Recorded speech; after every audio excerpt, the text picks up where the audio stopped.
Sushant Singh Rajput thoughts. I was a complete introvert.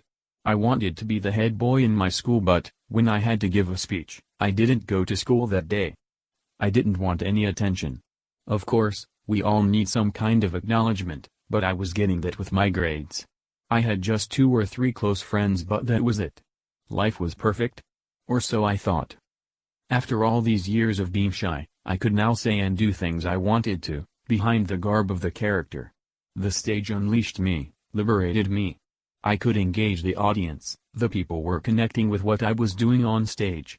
I could make them laugh or cry.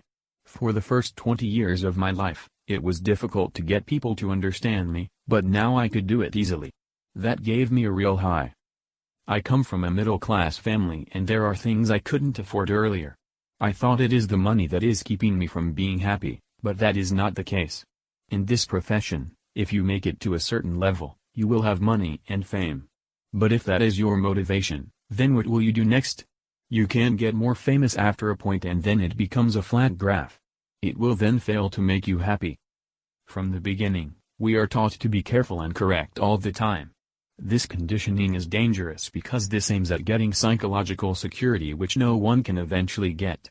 We need to learn not to be careful and continuously step into the unknown, where we would realize that in thinking there is one right way or one right answer of a given situation or a problem, we have flawed generously. But it is tough to realize and apply this because it works against the strong momentum that we get from our school and society while growing up.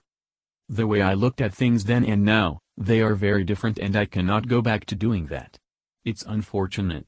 But everything that used to excite me, doesn't excite me that much now. I don't know why.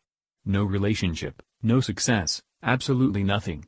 If she, my mother, was alive, probably it wouldn't concern her, but just because something has changed inside me, everything has become so insipid. It takes a lot out of me to force myself to get overly excited about things, and probably this is the reason why I like acting so much. Because it helps me get away from myself.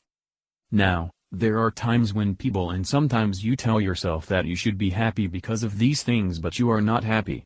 It's like chasing a mirage. There's a story I read of this guy who's dying of thirst in a desert. He sees a mirage and runs towards it, only to find nothing. He sees another mirage a while later. He's aware of his situation now, but he runs anyway because he's dying. This is what we all are doing. We know that nothing can give one the sense of permanence and psychological security that one is craving for.